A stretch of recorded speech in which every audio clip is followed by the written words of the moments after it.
Here's the many reasons I cannot stand record store day. Except for one little reason I do like it. Let's get into it.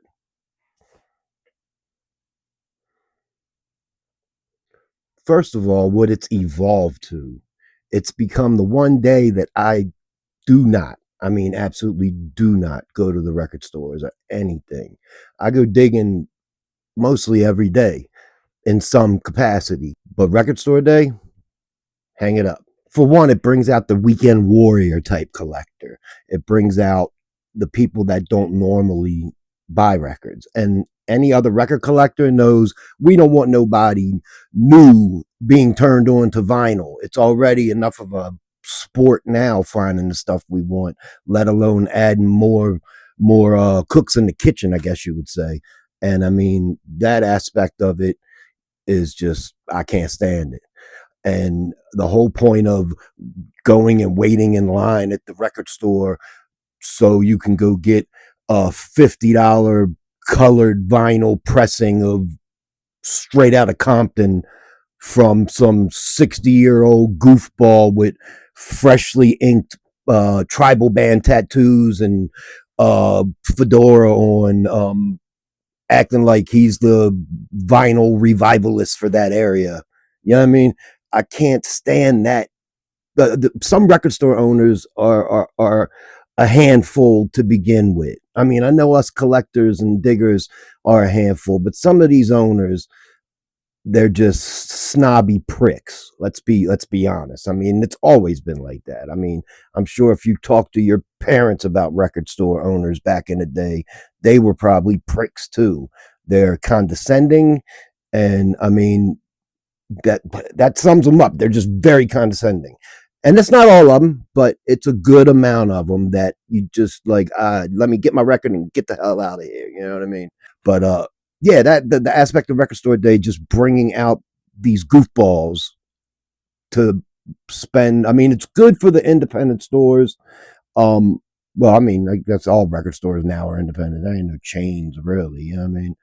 But some stores are bigger than others, and they're not. I don't look at like Amoeba in California the same as I look at Normals here in Baltimore. Normals records and books. Shout out to Rupert. What's up, man? Gotta come visit you soon. Um, but yeah, I don't look at the two stores the same. I like Amoeba is gonna survive. You know what I mean? It doesn't need these. It doesn't probably live, month to month like some of these smaller record stores. Not saying that like the like Normals, like the one I just mentioned, the very independent store here in Baltimore. Um, not like he not like he's doing bad, but I mean I know my man Rupert has hit some rough patches, where people just ain't buying stuff, you know what I mean? And if your mail order game ain't 100% on point, stuff like COVID, what I mean, record stores probably shut down during COVID. Is terrible. So I mean, record store day in that aspect, as far as giving the attention to the smaller stores, I do like that. That's not what I was talking about before. But it also brings out, record store day brings out the vultures too. It brings out all these asshat dealers that are going to buy up everything that is record store day related, all the releases for record store day, the special releases, which we'll talk about that in a minute. The special release, they're gonna buy it up, they're gonna throw it online, and for 2, 3, 4 times the price. Not all collectors can buy on that level. You know what I mean? Just bottomless pockets when it comes to vinyl. Not all collectors have it like that. And these dealers, man, they will not all dealers. I'm a record dealer, and I don't, I don't, like I said, I don't even go to the record store day. I went to record store day maybe 2, 3 times, and that was it. That was enough for me. And that was back in the day when it first started, because if you're familiar with the origins of record store day, it started here in Baltimore. That's another video as well. Comment below what city you're in and what store you support in your city. However, they buy all this stuff up, and for one, I'm talking about the collectors, the diggers, wait in line at these record store day events to get this certain thing, and the dude that's 10 people ahead of me, he didn't just buy the release I want, he bought every copy of it. You know what I mean? and it's just you'll leave a true digger, a true collector. You'll probably leave the record store on record store day. You went there in a great mood, and you're probably going to leave pissed off. Somebody's going to rub you the wrong way. Something's going to rub you the wrong way. You're going to get let down in some sort of way.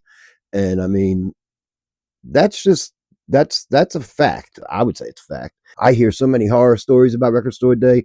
Because matter of fact, as of filming this right now, today is record store day, and I can only I can hear now the complaining tonight and tomorrow from the people and the posts online. Stuff's probably already up on eBay, already up on Discogs, already up on whatever else they sell on online.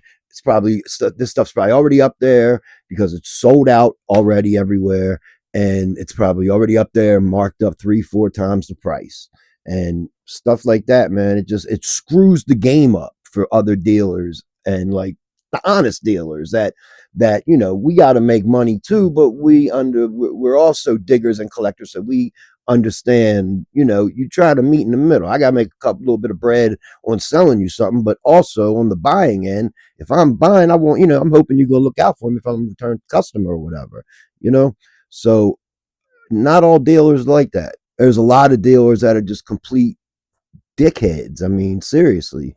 And there's no nice way of putting it. And I know a lot of you probably got some record day horror stories, so leave them down in the comments. I'm really curious to hear what you guys think. And the one thing that I do like about record store day, I like the special record store day releases. As far as 45s, not reissue stuff. I mean, stuff that has not been issued on 45 yet, and now it is. Like what was it, 2 years ago, I think, or maybe either last year or 2 years ago.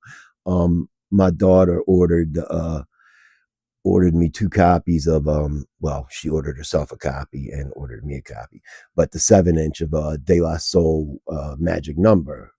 And that was released. I believe that was a record store day release. And if it was, I'm glad it happened because I wanted that 7-inch back then. You know what I mean? I wanted that 7-inch for 20 years or whatever. You know what I mean?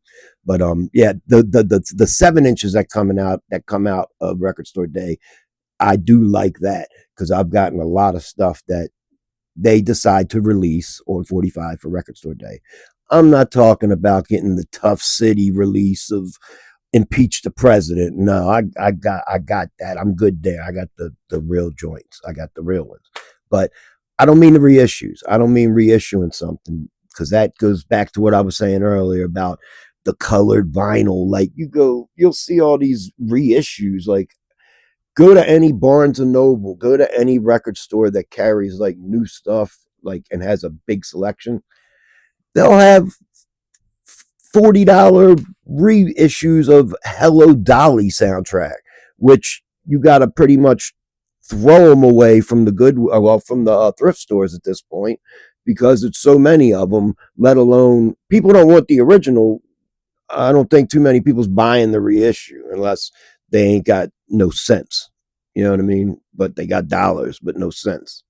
So I don't know. I don't. That's me ranting. If you like this rant, or you liked a couple of my other videos or whatever, go ahead and smash that subscribe button. And again, thank you for watching the video. I will see you on the next video. Salute. And if you want to hear more about records or anything like that, watch this video right here.